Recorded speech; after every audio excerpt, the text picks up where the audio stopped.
bienvenida.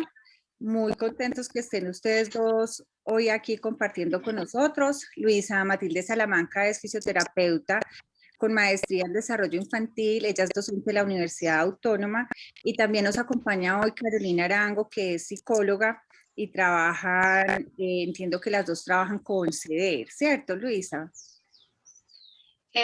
Yo soy docente de la Universidad Autónoma, investigadora, pero estoy vinculada a la práctica de los estudiantes de fisioterapia en el CEDER. Entonces ese es mi vínculo con CEDER, es por convenio docencia-servicio, pero llevo ya muchos años allí. Ok, bueno, muy bienvenida. Estamos muy contentos que hayan aceptado la invitación y entonces el espacio es todo tuyo. Muchas gracias, Diana. Bueno, muy complacida de estar acá con ustedes, acompañándolos en esta jornada académica y poderles compartir un poco de mi experiencia académica e investigativa en todo lo que es trastorno del espectro del autismo y algo de trastornos del desarrollo en la infancia. Particularmente vamos a abordar en una primera parte el desarrollo psicomotor en autismo y luego Carolina entra a trabajar el tema del desarrollo psicoemocional, cognitivo y social. Entonces, estos primeros minutos conmigo, pues trabajaremos como alrededor de estas preguntas o de estos temas, algo muy general del desarrollo psicomotor y qué es lo esperado en los niños, cuáles pudieran ser como unos componentes importantes a resaltar, ya específicamente en los niños con condición de autismo, cuáles podrían ser esos principales problemas psicomotores que podemos encontrar. Aterrizamos ya específicamente al tema del trastorno del desarrollo de la coordinación como un diagnóstico que pueden tener comórbido los niños TEA. Y finalmente les quiero mostrar en unos cortos minutos los resultados de una investigación que hicimos hasta el año pasado de caracterización de niños TEA, específicamente en los aspectos psicomotores. Bueno, entonces frente a desarrollo psicomotor, pues pudiéramos estar muchas horas hablando, pero lo concreté pues muy corto y lo cerré a esta definición específica. ¿Qué es el desarrollo psicomotor? Es toda la adquisición progresiva que van teniendo los niños y las niñas frente a diferentes habilidades. Y si lo vemos ahí en la definición, no solamente físicas, motrices como tal, desde ese aspecto corporal biológico, sino que también tenemos que jugar con la articulación hacia habilidades psíquicas, emocionales y relacionales, ¿sí? Entonces, y la misma palabra psicomotor pues nos hace poner en evidencia la importancia de articular cuerpo, movimiento y otras esferas del desarrollo. Aquí también pues como algunas definiciones y conceptos de personas que han trabajado en relación a la psicología y a la motricidad. Por ejemplo, Wallon hablaba de que el niño se construye a sí mismo a partir del movimiento, es decir, es la primera estrategia que utiliza el ser humano para empezar su proceso madurativo y de desarrollo. Y como lo ven en el último rengloncito, el desarrollo va del acto al pensamiento, es decir, primero el niño debe desenvolverse con su propio cuerpo, conocerlo, relacionarse con el medio, con los objetos y con otras personas para poder a la par y también secundariamente tener el desarrollo de habilidades cognitivas, emocionales y sociales. Y Piaget igualmente consideraba que la actividad corporal era sumamente importante para poder lograr procesos de aprendizaje, de creatividad, de desarrollo de pensamiento, de poder hacer resolución de problemas, ¿no? Entonces miren cómo desde hace muchos años se le ha dado la importancia al movimiento en función de potenciar todas las habilidades humanas y desde diferentes esferas y dimensiones. Este es un gráfico que me gusta muchísimo y lo llevo mucho a actividades académicas y es la pirámide del desarrollo. Aquí pudiéramos resumir en gran medida cómo se estructura el desarrollo humano en general, ¿sí? Y cómo se le da importancia entonces al desarrollo psicomotor vinculado a estas otras esferas que les he mencionado. Entonces, como lo ven, pues es una pirámide que tiene muchos elementos con diferentes cubitos, ladrillitos, las flechas, ¿sí? Que en general que nos están demostrando cómo el proceso madurativo neuromotor de los niños, que parte de una maduración neurológica, ¿cierto? Desde todo un proceso sensorial, va teniendo una progresión hacia habilidades perceptivas y finalmente hacia habilidades sociales y habilidades cognitivas que le permiten ya al niño procesos adaptativos, autonomía, independencia, desenvolvimiento en todas sus actividades de la vida diaria, tanto en casa como en la escuela, ¿sí? Y por lo tanto, pues como para ir cerrando en general, ¿cómo se da el desarrollo psicomotor de los niños? Pues diríamos que se van cursando unas fases. Una primera fase estaríamos ubicando a los niños menores de 2 años en una fase sensoriomotora, entre los 2 y los 5 o 6 años, una fase perceptivo-motora, donde aparecen múltiples habilidades psicomotoras que ahorita las voy a detallar un poco más. Y finalmente, después de los 5, 6 o 7 años, ya estaríamos hablando de un proceso de idiomotricidad o de representación mental, donde ya son evidentes estos aprendizajes, estos engramas o huellas corticales que ya permiten que el aprendizaje se pueda mantener y se pueda transferir a diferentes contextos. Entonces, la pirámide del desarrollo y lo que les he venido comentando, pues nos hacen poner en evidencia que todas las áreas del desarrollo las debemos considerar de manera integral, ¿sí? Ya con María Antonia la semana pasada hablaban la importancia de estas valoraciones en equipo interdisciplinario, pues precisamente porque el niño lo debemos abordar integralmente y dentro de ese abordaje integral consideramos el desarrollo motor, el desarrollo cognitivo y comunicativo, psicoemocional, que finalmente son todos los insumos necesarios para poder lograr ese desarrollo integral del niño. Y ese desarrollo integral, ¿en qué se traduce? En que logre tener independencia, autonomía, logre resolver problemas, logre tener procesos adecuados de adaptación a su medio, ¿sí? Y que no solamente el medio responda a él, a sus necesidades, sino que él también pueda responder a las demandas del medio. Bueno, entonces quiero detallar aquí un poco también frente a algunos componentes importantes del desarrollo psicomotor en el ser humano y en los niños obviamente pues de manera particular, pues el desarrollo psicomotor está vinculado fuertemente al proceso madurativo cerebral.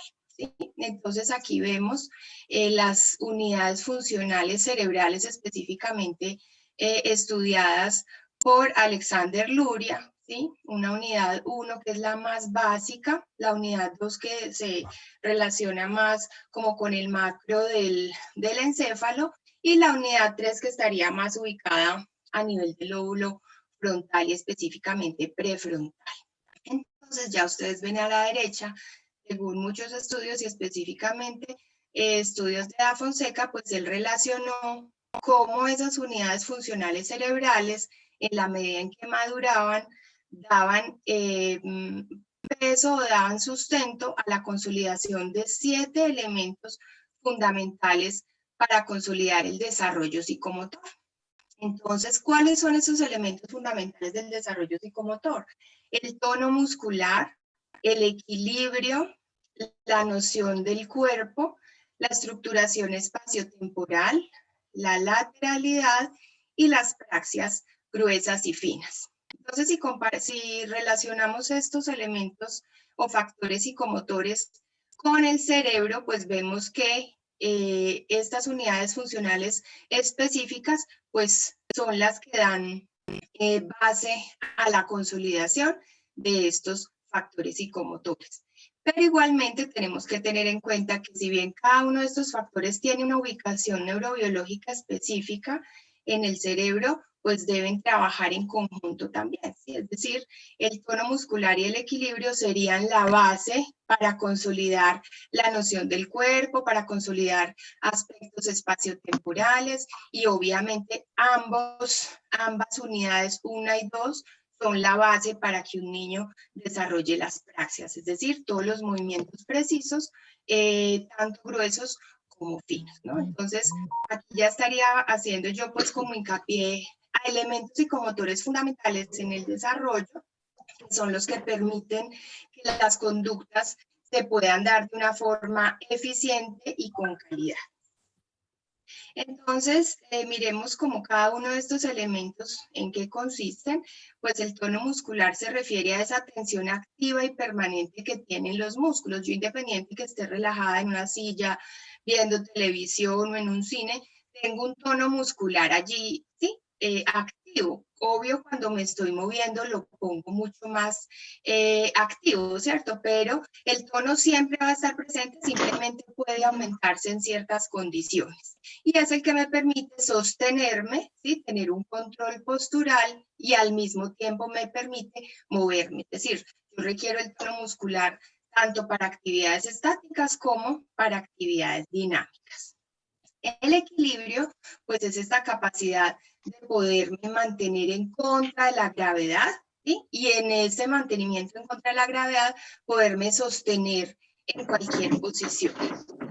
Igual podemos hablar también de equilibrio estático o de equilibrio dinámico, porque igual si yo esté caminando, corriendo, saltando, requiero el equilibrio para poder tener ese control antigravitatorio y tener una estabilidad.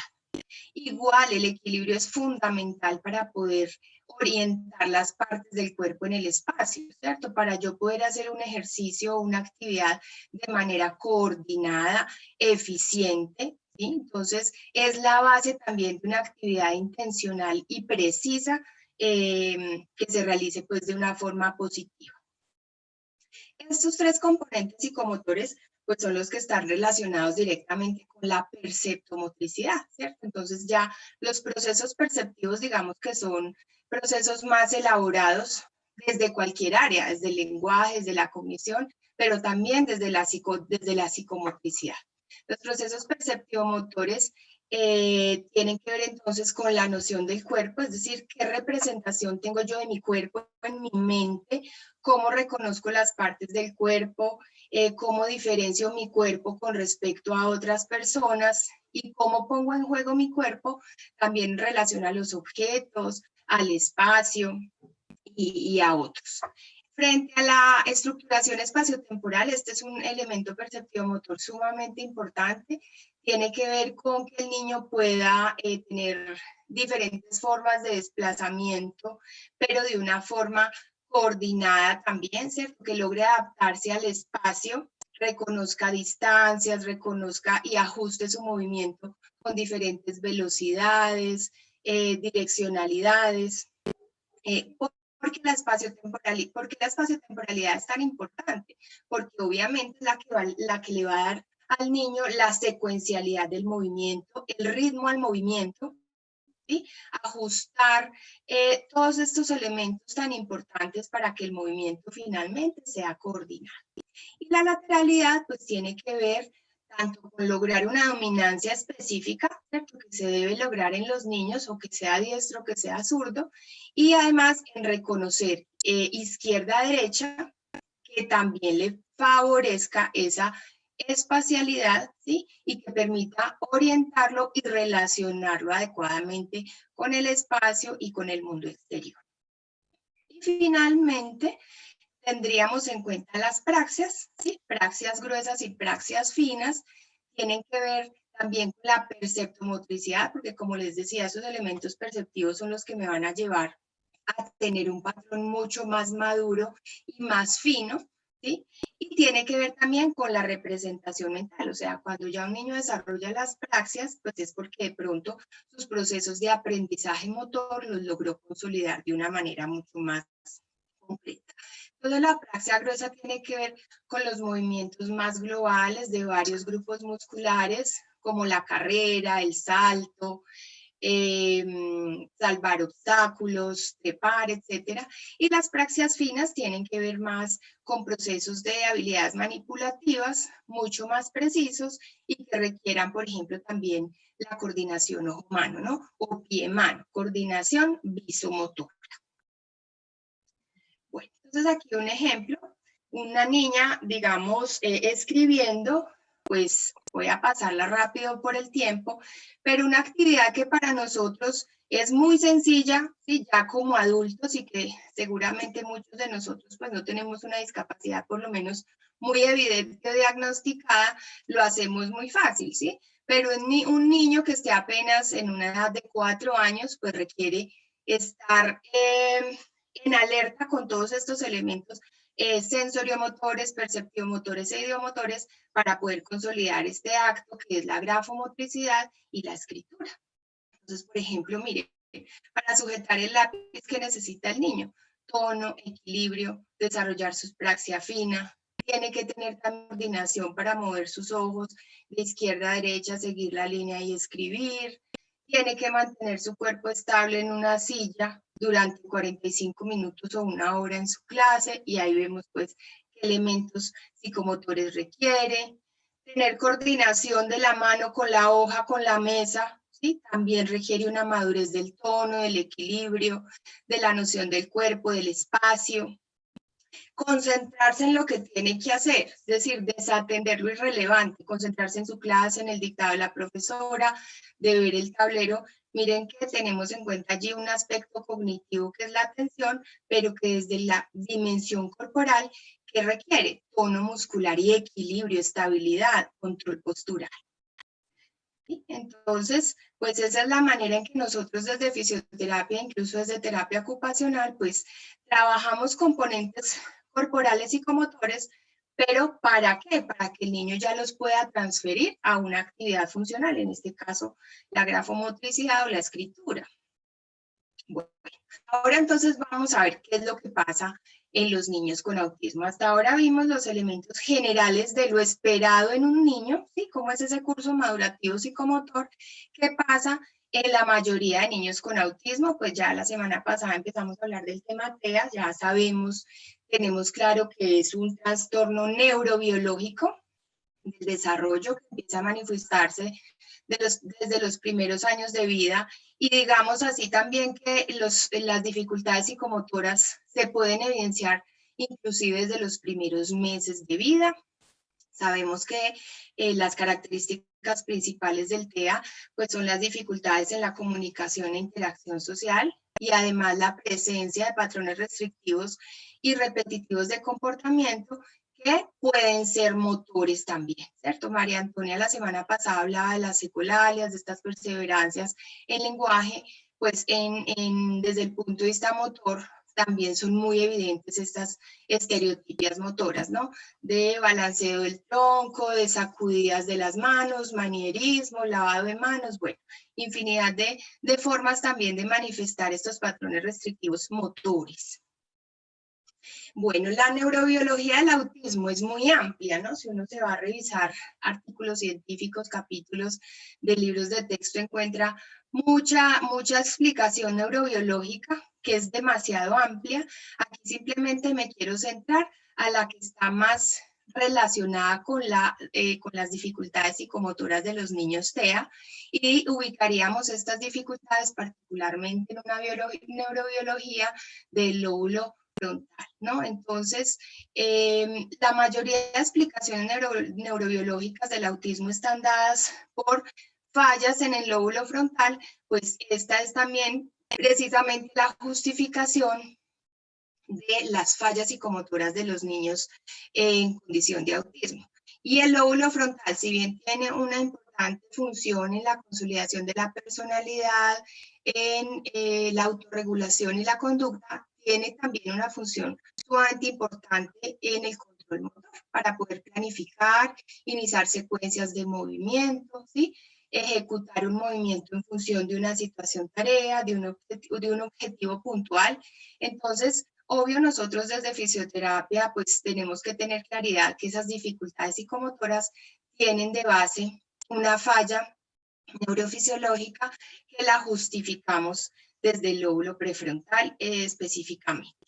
Sabemos pues que las funciones ejecutivas tienen que ver con el lóbulo prefrontal, ¿no? El lóbulo prefrontal se encarga de estas funciones, como son la organización, la planificación, la anticipación y la flexibilidad en las actividades, poderse también autorregular y autoinhibir ante una situación, tiene que ver con la memoria de trabajo, con controlar conductas, pero si bien las funciones ejecutivas son primordialmente cognitivas, son también base para el desempeño psicomotor, ¿sí? Es decir, un niño va a planificar y a ejecutar bien su movimiento y sus funciones ejecutivas también están funcionando bien. Entonces, nuestra evaluación por fisioterapia y nuestra intervención también la hacemos mucho desde una explicación cognitiva y desde este tema de funciones ejecutivas.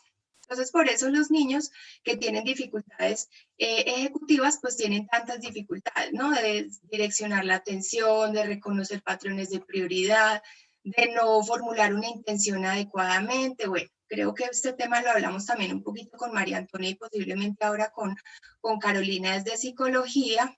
Entonces, niños con autismo que tienen dificultades en lóbulo prefrontal, tienen dificultades cognitivas que se evidencian en el desempeño psicomotor. ¿Qué es lo que se evidencia? Que los padres y los profesores, desde pequeñitos en estos chiquitos, pues hacen unas manifestaciones de el desarrollo es lento, no va con el de otros niños, es un niño desordenado, requiere ayudas para sus actividades de la vida diaria, se distrae fácilmente, es un niño muy pasivo, por el contrario, es un niño hiperactivo, impulsivo, es torpe, se cae con frecuencia, golpea todo, ¿sí? Tumba todo, y los profesores obviamente también manifiestan dificultades en el aula de tipo académico, de tipo conductual, torpeza motora, etc. Entonces, aquí es donde pudieran ustedes desde pediatría evidenciar, ¿sí? Desde las manifestaciones que refieran padres y profesores de qué procesos alterados psicomotores o esa inmadurez psicomotora es la base para que el niño se esté comportando, ¿cierto? Y esté presentando este tipo de manifestaciones que pueden ser disruptivas y que están afectando el desarrollo.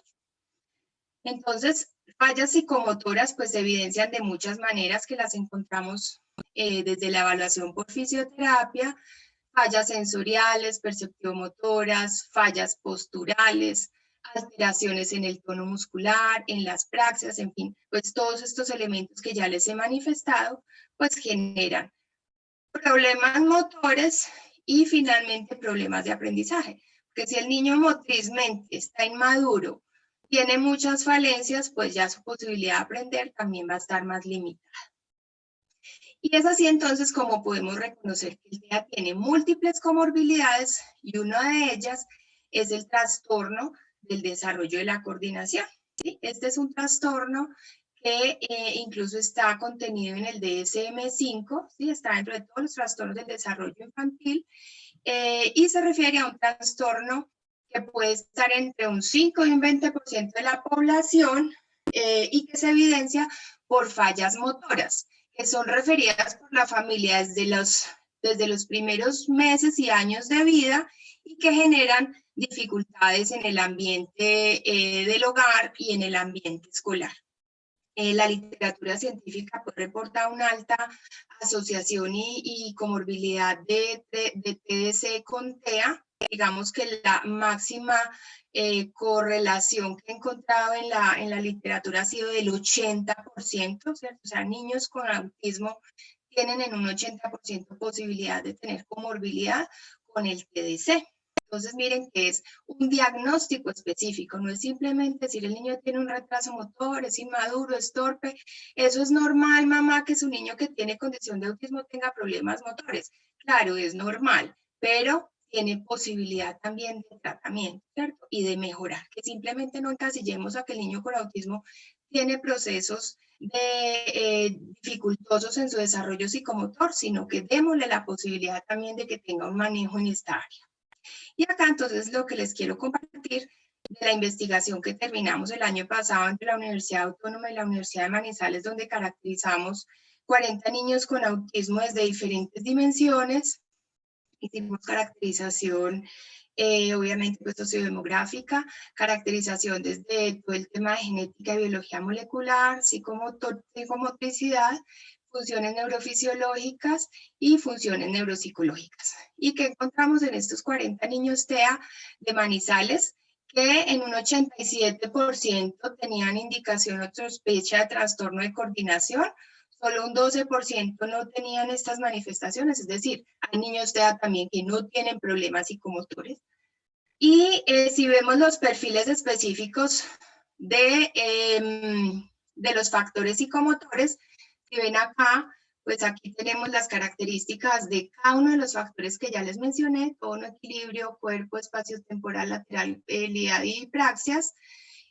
Apraxia y dispraxia son las denominaciones a los problemas psicomotores, ¿sí?, más relevantes. Y si lo comparamos también con los 40 niños típicos que evaluamos, pues vemos que los niños TEA tienen un alto porcentaje de características de dispraxia y apraxia. Si bien niños neurotípicos también tienen dispraxia, pues no nos dio ninguno con apraxia, ¿sí? Entonces, bueno, fue una caracterización bien importante que hicimos y frente a la cual estamos haciendo también procesos ya de apropiación social de conocimiento con entidades y con instituciones. Y ya comparando específicamente los niños TEA y los niños control, pues vemos también que hay diferencias estadísticamente significativas entre ambos grupos. El único que no dio con diferencias fue lateralidad, ¿cierto? Aquí pues la lateralidad en ambos grupos fue igual, pero en el resto de dimensiones sí son diferentes, y en el perfil psicomotor final también tenemos diferencias. Bueno, esto era lo que les quería compartir en esta media horita. Ya pues más adelante, si tienen alguna pregunta, entonces estaré presta para responder. Muchas gracias. Buenos días a todos. Luisa, mil gracias. Ay, hola, Carolina. Luisa, mil gracias. Excelente tu exposición. Como siempre, pues nos presentan las cosas de manera muy precisa y muy explícita para nosotros. Ahora le damos la bienvenida a Carolina. Muchas gracias por estar con nosotros, quien va a complementar la conferencia de hoy, y al final ya daremos espacio para las preguntas o inquietudes que tengan. Bienvenida, Carolina. Muchísimas gracias, buenos días a todos. Bueno, mi nombre es Carolina, soy psicóloga. En el chatcito les mandé algunos documentos porque como tenemos tan poquito tiempo y la información, pues como decía Luisa, no da para 20, 30 minutos, sino como para días, meses y años. Así que hay varios archivos. En el primero pues está la presentación tiene algunos links, algunos videos que me gustaría pues como que los visiten. Y hay otros archivitos relacionados pues como con teoría y cositas algunas más básicas. ¿Listo? Ok, bueno, chicuelos. A ver, arranquemos por aquí. Listo. Ok. Bueno, primero quisiera como que revisemos de una forma muy rápida otra vez todos los indicadores. Alguna de las cosas que siempre tenemos que tener presente es que todos nuestros niños...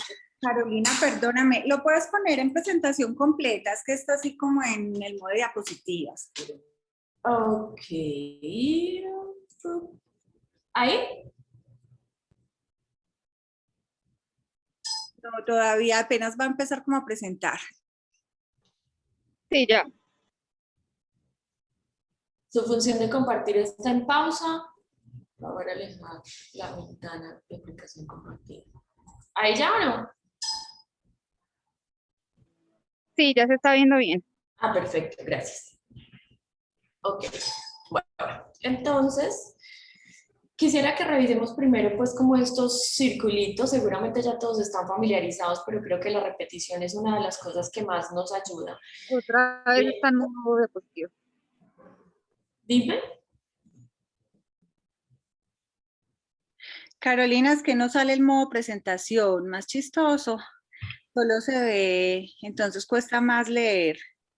Está como en el visualiza las diapositivas. Porque me dice, está compartiendo pantalla y lo puse pues como en... Ay, auxilio. Pero deja de compartir. Yo creo que toca dejar de compartir y volver a hacerlo. Ok. Dejar de compartir. Compartir pantalla.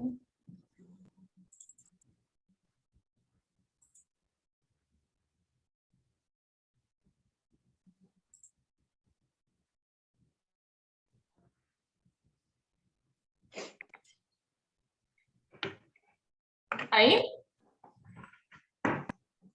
Pues yo veo negro. Ay, bendito sea el Señor. Y si no lo dejamos así como estaba antes y lo podemos Sí, ver. porque de todos modos la presentación está en el chat, así que no hay ningún problema y pues no es mucho de lectura, sino de conversar, así que qué pena con ustedes, la tecnología me ataca. Bueno, entonces, en esta parte vamos a repasar un tricito como los indicadores. Los hemos hablado con María Antonia, con Luisa, pues como que están todo el tiempo, pero es importante tenerlos en cuenta. Cómo nuestros niños reaccionan desde la parte motriz, desde la parte visual, desde la actividad, desde la imitación, desde la respuesta. Diana, Carolina, ¿tienes? es que se ve la pantalla negra. Pero si quieres, bueno, si quieres me envías la bueno, ahora sí ya se Está ve, bien. dejarla así mejor, Sí. ¿cierto? Por sí, gracias. Sí, déjala así ya. Sí, déjala así, Caro, ya. Ya Listo. se ve. Bueno, entonces los intereses, digamos, restringidos, la dificultad que tienen a veces para cambiar de una actividad a la otra, el asunto pues de la comunicación. Pero quisiera que nos enfoquemos en los mitos. No sé si ahí se alcanza a ver, así que les voy a leer solo los títulos. Muchas veces pensamos, escuchamos o nos comemos pues como el cuento de que algunas cosas son las que causan el autismo y necesitamos bajarlos. Uno de esos es que el autismo se debe pues a la vacunación. Obviamente no. Es consecuencia de la falta de afecto de los padres. Obviamente no. Son incapaces de sentir o expresar afecto. Nada que ver. Son agresivos, se autolesionan y el autismo es una enfermedad. Cualquier mito que vean, por favor, traten de buscar o con un especialista o con un libro, pues algunos de los libros que les compartí realmente lo que hacen es ayudarnos a tener en cuenta que todos somos diferentes y que estando dentro del espectro, pues las cosas a veces parecen una cosa, pero no. Ayer justo hablaba con un pacientico y le decía que para nosotros pues como que al principio era la idea de un movimiento, de una ausencia, de una falta de contacto y eso no es cierto. Así que lo primero que hay que hacer es derribar por completo los mitos. Es una condición de salud, no una enfermedad, no es curable, o sea, no es como una gripa que te tomas el acetaminofén y te lo quita. No viven en su mundo, al contrario, se conectan, se contactan, solo que se conectan de una forma un poquito diferente. Algunos tienen asociado, pues así como nos decía Luis, es la parte motora, algunos van a tener alguna dificultad cognitiva, pero otros por el contrario van a tener un desempeño cognitivo supremamente elevado. Las vacunas, esto es muy importante, casi como las vacunas y los tratamientos, a veces oímos personas que los llevan a un lugar, que los llevan a alguna parte. Por favor, si no hay evidencia científica, no lo tomemos, no es sino consultar a una persona tan especializada con tanta experiencia como Luisa o María Antonia para que les argumenten por qué sí, por qué no, o sea, no hay una inyección, no hay un elemento, no hay un estudio que se pueda hacer. Aquí hay una pequeña actualización entre el DSM-4 y el DSM-5. Antes se basaba pues como en la triada de Lorna-Wing, donde tomaba pues los tres elementos, comunicación, interacción y rigidez, y ahora solamente están dos, rigidez y comunicación, que la comunicación pues hace parte de la interacción y es supremamente clara. Acá vamos pues ya como a la parte emocional directamente. Si ustedes le preguntan a uno de sus niños algo sencillo como ¿qué hiciste hoy? Posiblemente la respuesta sea cosas. O si el niño ya le contó a la mamá cómo le fue en la clase de arte, al papá le va a decir, ¡ay, ya te conté! Así que es muy importante tratar de tener claro cuáles son las preguntas que se hacen. Cambiar el ¿qué hiciste hoy? Por el hoy tuviste clase de matemáticas. ¿Qué actividad realizaste? ¿qué tipo de colores usaste para pintar el árbol? Preguntas más específicas, porque nuestros niños pues tienen algunas dificultades, y con nuestros niños realmente me refiero a niños, adolescentes y adultos, reconocer emociones en sí mismos y en los demás. Hemos tenido casos en donde, por ejemplo, una personita no tiene mucha capacidad para saber si está triste o está feliz, entonces todo el tiempo dice yo tengo hambre, entonces no estoy triste sino que tengo hambre, no estoy enojado sino que tengo hambre. Y obviamente aquí hay una base pues también relacionada con lo que nos explicaba Luis ahora, y es el reconocimiento del cuerpo, el reconocimiento de las funciones. A veces no pueden entender tan fácil si lo que sienten es dolor, incomodidad, molestia, picazón, ardor, si lo que les duele es el oído, la barriga, la panza. Entonces, cosas como, ¿te duele? No, no me duele. Ok, ¿qué sientes? ¿Dónde sientes? ¿Sientes cómodo o sientes incómodo? Es como la importancia para nosotros de preguntar, hablar, escuchar, observar y no tomar las cosas como las conocemos siempre, porque cualquiera de ustedes podría tener muy claro qué es el dolor y cuál es la diferencia con ardor, pero nuestros niños pues como que no la tienen. Hay uno de los articulitos que les mandé relacionado con la teoría de la mente. Me gustaría pues que lo lean con mucho juicio y busquen más información, porque habla de esto, de cómo podemos imaginar, entender lo que sienten los otros. Imagínense que están hablando con una pareja, con una persona cercana, y alguien les dice es que tengo un no sé qué, no sé dónde, algo me pasa. Pues nos quedamos en las mismas. Si la persona no pone palabras, entonces no nos va a quedar claro. Así que ayudarlos a imaginar y entender lo que sienten, también contándoles cómo lo sentimos. Tip básico: muéstrenle a los niños y a los adultos cuando se sienten enojados, cuando se sienten felices, y díganlo con las palabras. Hoy estoy feliz, siento mi corazón palpitando más rápido, en este momento estoy nervioso y me sudan las manos, para que ellos puedan empezar a tener ese reconocimiento. Si yo tengo en casa una mamá o un papá que siempre está con expresión de póker, el niño no va a tener la posibilidad pues como de identificar o empezar a tomar ese tipo de cosas. En la parte de vínculos y situaciones sociales hay un librito que les mandé que se llama Haciendo Frente. Amo ese libro, por favor, si lo pueden compartir con niños y adolescentes, es maravilloso porque habla de una forma muy clara y muy específica de situaciones. Ahí en la imagen está Atípica, pues que es el chico como del ladito derecho. Él es un adolescente y se tiene que enfrentar a muchas situaciones, por eso puse la imagen, porque los invito pues a ver la serie, para que se familiaricen un poquito cómo pueden afrontar las situaciones, cómo podemos manejar la anticipación y el ajuste a situaciones cotidianas desde la perspectiva del apoyo a personitas dentro del espectro, así como tener en cuenta la respuesta ante la invasión personal y mental, que sería pues una de las cosas que les puede generar mucha ansiedad y mucho estrés. Estas son tomadas de una escalita, ya se las voy a mostrar, donde nos separa pues como cada una de las cosas en tres áreas. La primera sería la relación con los demás, entonces la comunicación verbal y no verbal, pues que ya la he hablado con María Antonia.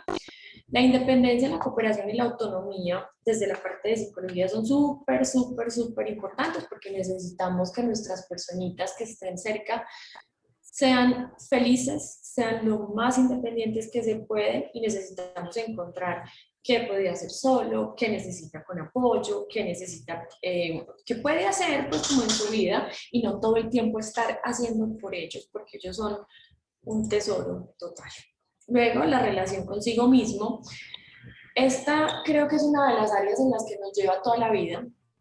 De hecho, al principio los niños cuando son diagnosticados vienen a terapia 2-3 veces por semana, luego empiezan a venir con más espacio, pero luego en la adolescencia terminamos casi que viéndonos 2 o 3 veces al año por el resto de la vida, porque este asunto de la identidad, la parte de género, la parte de la autoestima y el manejo corporal también en algunos casos es algo que lleva mucho tiempo. Cada etapa tiene sus cambios, cada etapa tiene sus retos. Así que es muy, muy, muy importante no dar nada por sentado, ni esperar que porque ya terminó proceso con fisioterapia o ya terminó proceso con fonoaudiología, está listo. O sea, la parte de psicología, tengo pacientes de 40 años, tengo pacientes diagnosticados apenas a los 18, y de hecho pues yo tengo muchos indicadores y hay muchas cosas en las que me encuentro todavía como trabajando y conociendo, así que esta parte quisiera que le pongamos mucha atención. Eso también está relacionado con la teoría de la mente. Para esto les recomiendo que busquen películas sobre autismo. Es una forma fácil como de concientizarnos, de sensibilizarnos. Series que ya les voy a mostrar también algunas muy recomendadas. Y obviamente la tercera parte aquí, la relación con el mundo, que también pues se trabaja como más a temprana edad, el conocimiento de los objetos, las relaciones de causalidad es muy importante, trabajando obviamente con las secuencias, así como nos explicaba Luisis ahora, toda la parte física y cognitiva, pues como que van enlazadas y ahí nos va ayudando.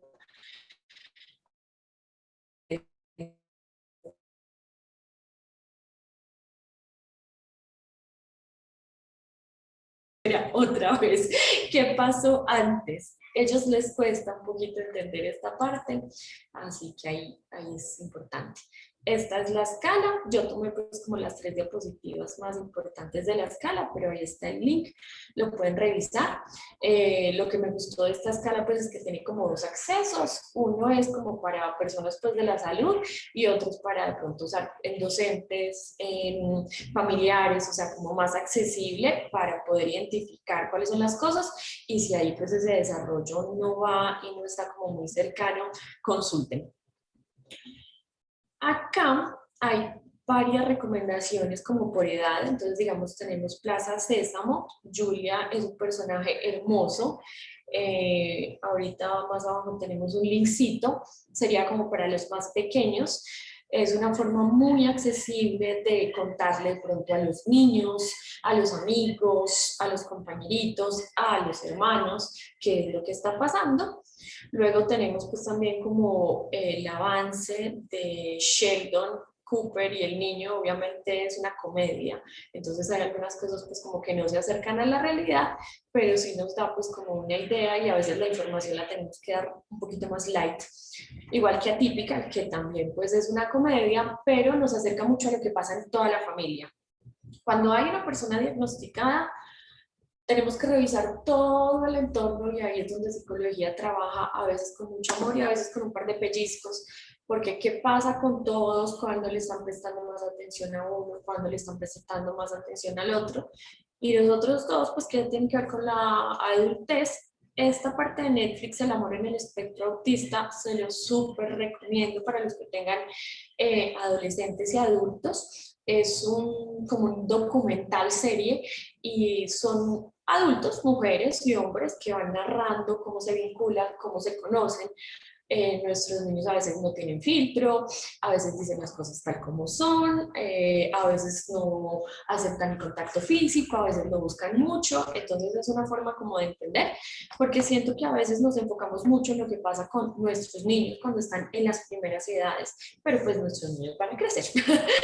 Aquí al lado izquierdo hay algunos linkcitos que a mí me gusta pues usar y recomendar a las personas pues como que tengo la oportunidad. La mente es maravillosa, la Fundación Orange, Psicología y Mente, Autismo Diario, son cosas de donde podemos sacar información, artículos, datos y aplicaciones y al final pues está un videito que no alcanzamos a ver, pero pues lo podemos usar también como sensibilización. Esta es una aplicación que les recomiendo en los primeros años de vida, se llama José Aprende.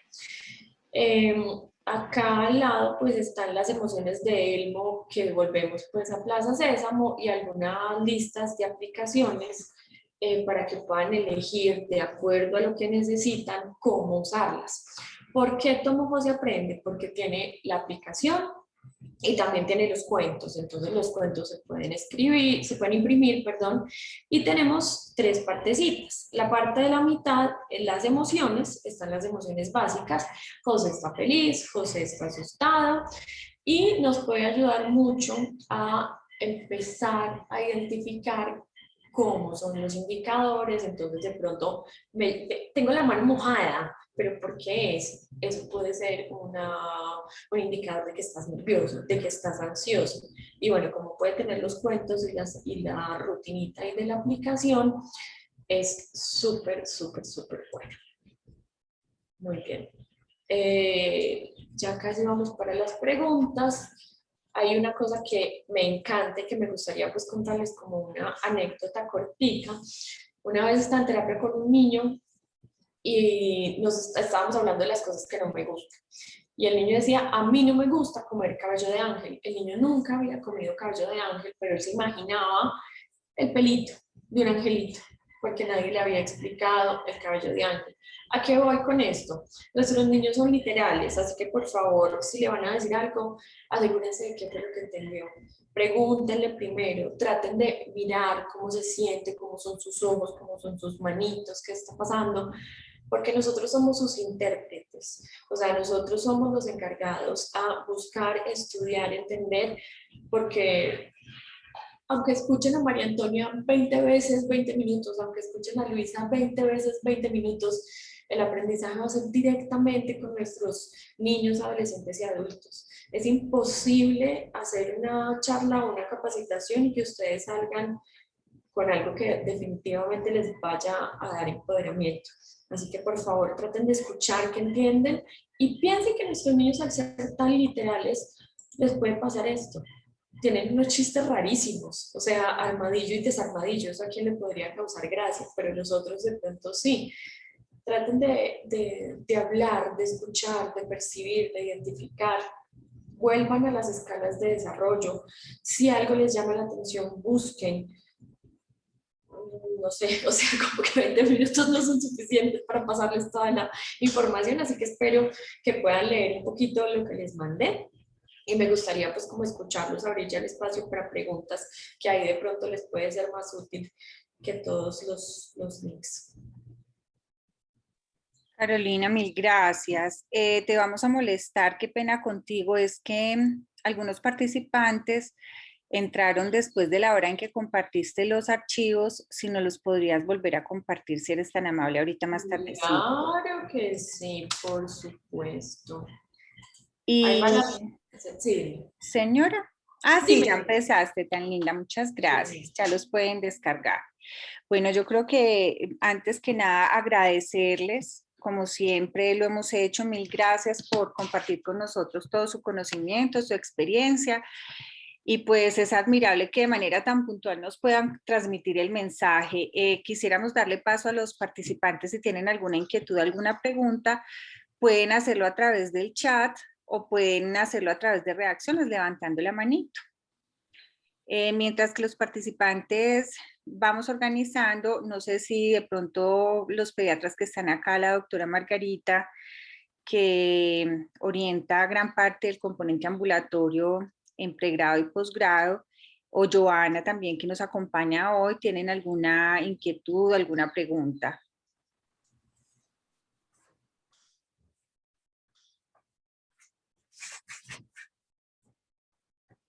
No, ahorita no, gracias.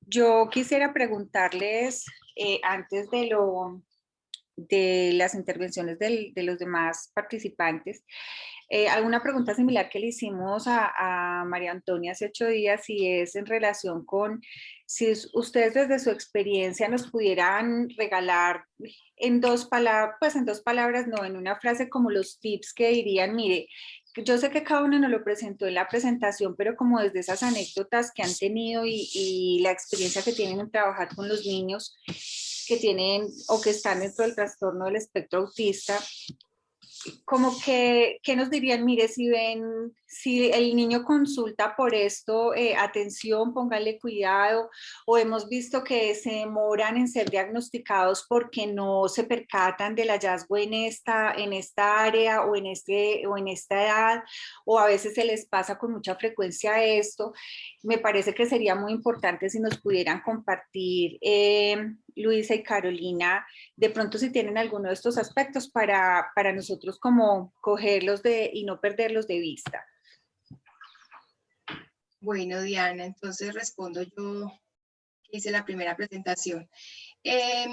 Desde el aspecto psicomotor, pues puede que en los primeros meses de vida de un niño ya haya algunos indicadores de rezago o retraso en el desarrollo, ¿no? Obviamente estos chiquitos van a sus procesos de control, de crecimiento y desarrollo. Entonces la idea es que se haga un diagnóstico temprano, ¿sí? De posible alteración en el desarrollo para que pueda tener una intervención oportuna y así poder tener, tener un proceso preventivo también a que el niño no desarrolle como tal el trastorno del desarrollo de la coordinación, como se los mencionaba ahorita.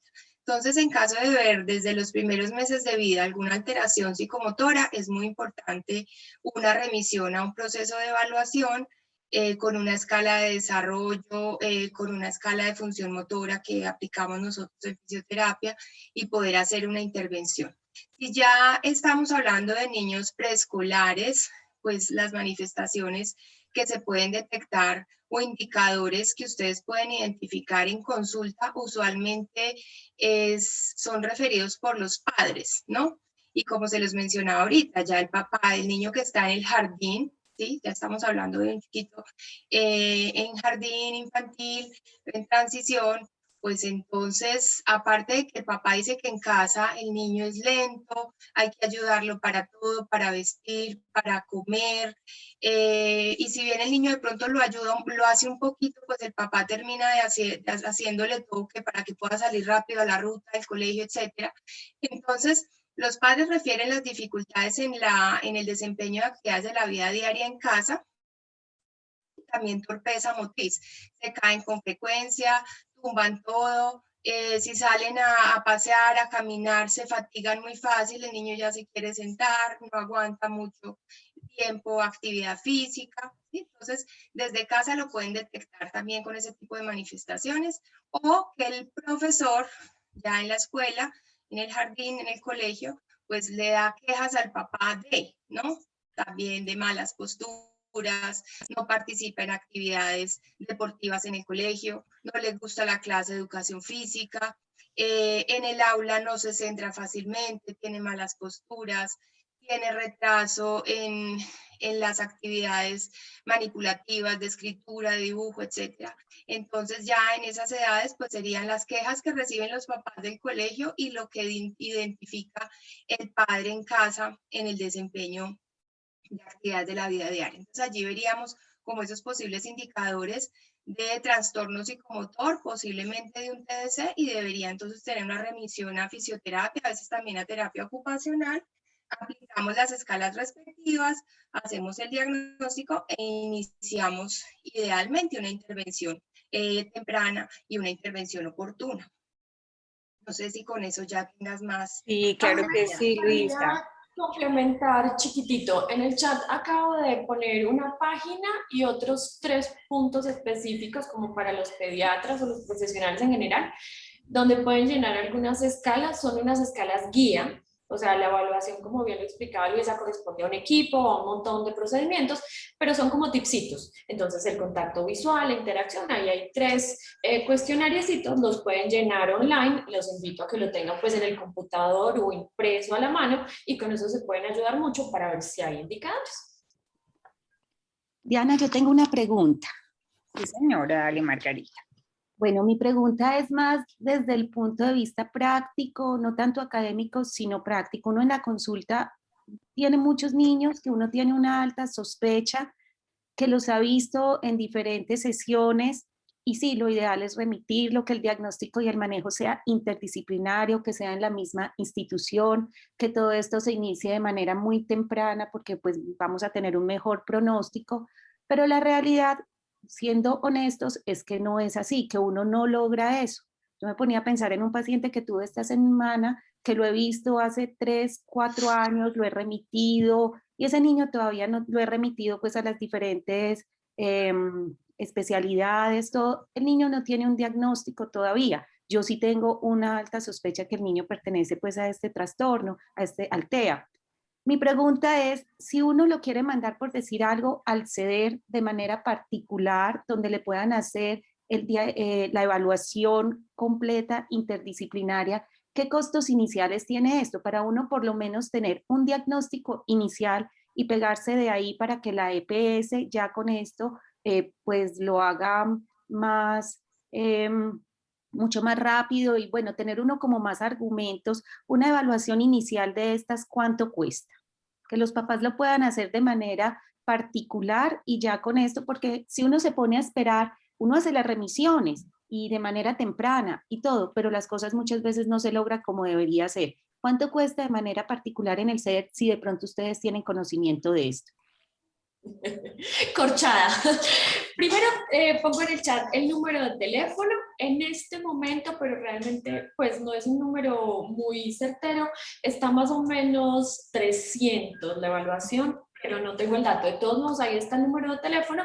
Tenemos convenio con varias instituciones, con EPS, hay convenios con colegios para poder hacer las valoraciones, las sesiones pues a un costo más accesible, así que pueden hacer llamar al número de teléfono para pedir directamente la cita de evaluación integral, o si tienen una duda pero todavía no es muy clara, pueden llamar a pedir una cita con fonoaudiología o con psicología para hacer como el envío, y esa valoración inicial tiene un costo de, creo que son 55.000 pesos. Ahí está el número de teléfono, la niña que les contesta sí les puede dar toda la información.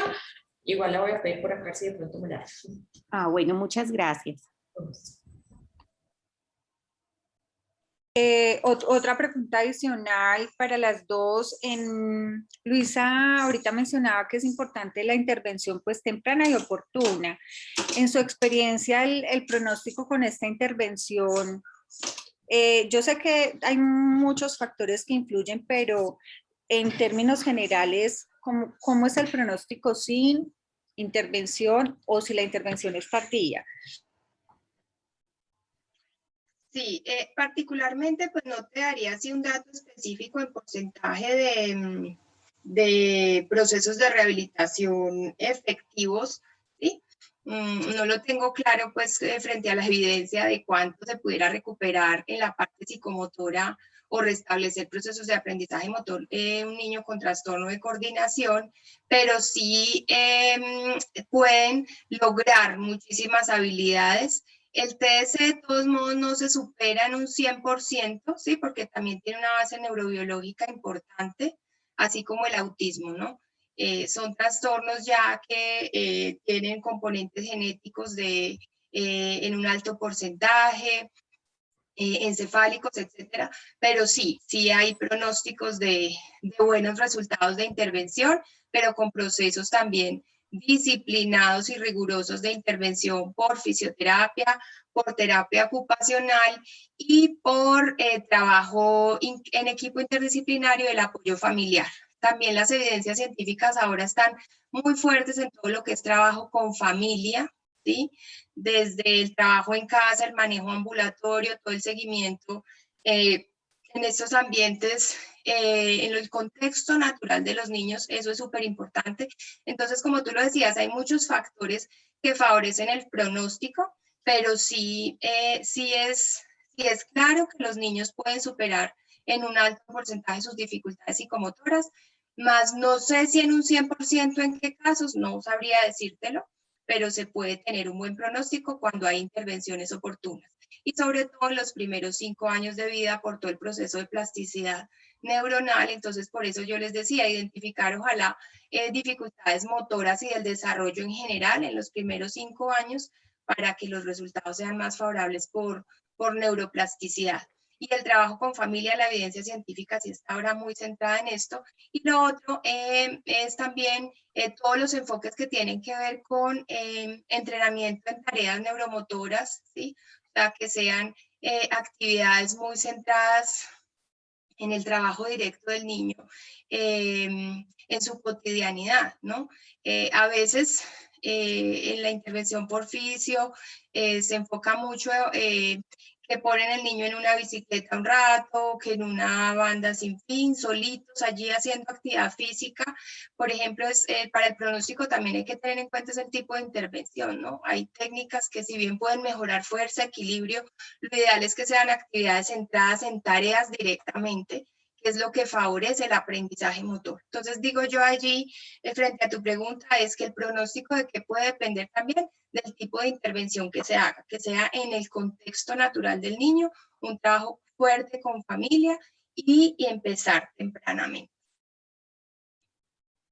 Luisa, mil gracias por la respuesta tan completa y precisa y pues muy claro. Carolina, quisiéramos en ese mismo orden de ideas como preguntarte, a veces para los papás es muy complejo cuando los estamos enfrentando en el consultorio, pues el tema del relacionamiento con el niño, ¿cierto? Porque no me mira, porque no me manifiesta afecto, porque bueno, lo que ya sabemos para no, pues como alargar la pregunta. ¿Cuál sería esa recomendación para nosotros desde el punto de vista de la atención primaria? ¿Cómo pudiéramos empezar a darles como un abordaje a esas familias y a sus niños? ¿Qué recomendaciones les pudiéramos dar en tanto se inicia todo el proceso del apoyo interdisciplinario? Bueno, yo creo que hay dos cosas básicas. Una, darle la oportunidad de que hablen, se desahoguen, o sea, escucharlos con amor, porque lo que está sintiendo esa familia es un duelo, es una cantidad de cosas, de emociones, así que primero escucharlos con mucho amor, darles la oportunidad de que se desahoguen, hablen, lloren, griten, pataleen, todo lo que necesiten hacer. Hay una cosa allí que casi siempre sale, tampoco pues tengo la estadística, pero muchas veces cuando tenemos el diagnóstico del niño nos damos cuenta de otro familiar, el papá, la mamá, el tío, el hermanito, el primo, entonces eso los mueve mucho, así que mucho amor. Y lo segundo, lo más importante, yo los pongo a estudiar. Entonces, por eso es que hablar y estudiar. Entonces, cuadernito, vamos leyendo, vamos haciendo, porque yo les puedo contar, esto se hace así, la anticipación es tal cosa, los pictos son así, pero léelo, ensáyalo, míralo. Si no educamos a esa familia y no le damos el espacio para que haga catarsis, no vamos a avanzar. Nosotros hacemos un pedacito así y ellos hacen un pedazote así. Así que es como darles el poder y el amor de decirles, hagan lo que ustedes pueden. Ok, mil gracias, Carolina. No sé si alguien tiene otra pregunta. No veo como En el más. chat había una pregunta, Ay, dime, Margarita, que no he visto. Espérame. yo la identifico. Acá dice, a mi hijo la genetista le encontró un síndrome genético llamado síndrome de Van den Enden-Gupta y que eso era lo que causaba múltiples malformaciones óseas y otras condiciones, entre ellos el autismo. Supongo que la persona que hizo la pregunta quiere que le aclaren algo. Por lo que mencionaba Carolina y Luisa de la relación con el trastorno, pues les preguntamos si tienen algún conocimiento al respecto. Bueno, no sé, Caro, que está más en la parte clínica, que es más usuarios que yo, y conoce este síndrome, ¿no? Realmente corchada. Sí, en mi caso particular, ese síndrome específico tampoco lo conozco. Puedo contar que sí tenemos muchos casos que caen casi que en la enfermedad huérfana. Si me quieres escribir el síndrome por el chat y lo vuelvo y lo miro, lo busco y me pongo en la tarea, pero sí nos llegan a veces enfermedades huérfanas que dentro de las características hay situaciones, indicadores y manejo relacionado con autismo. Entonces usamos como las cosas básicas, pero pues el síndrome específico no lo conozco. Sí, el síndrome tampoco lo conozco, lo que sí es que hay muchas condiciones genéticas que tienen asociado el trastorno del autismo, ¿no? O sea, hay mucha comorbilidad también con síndromes genéticos. De hecho, en el autismo hay más de 240 genes asociados, ¿sí? Entonces es mucho el espectro. en el cual hay niños que puedan tener la condición de autismo y las características de autismo. Claro que sí, o sea, la pregunta específica que haces es que entre todas las comorbilidades y condiciones asociadas a este síndrome está el autismo. Claro, eso se puede dar. ¿Sí? El autismo puede estar en conjunto con otras condiciones, tanto genéticas como en este caso musculoesqueléticas, malformativas, conductuales, etc.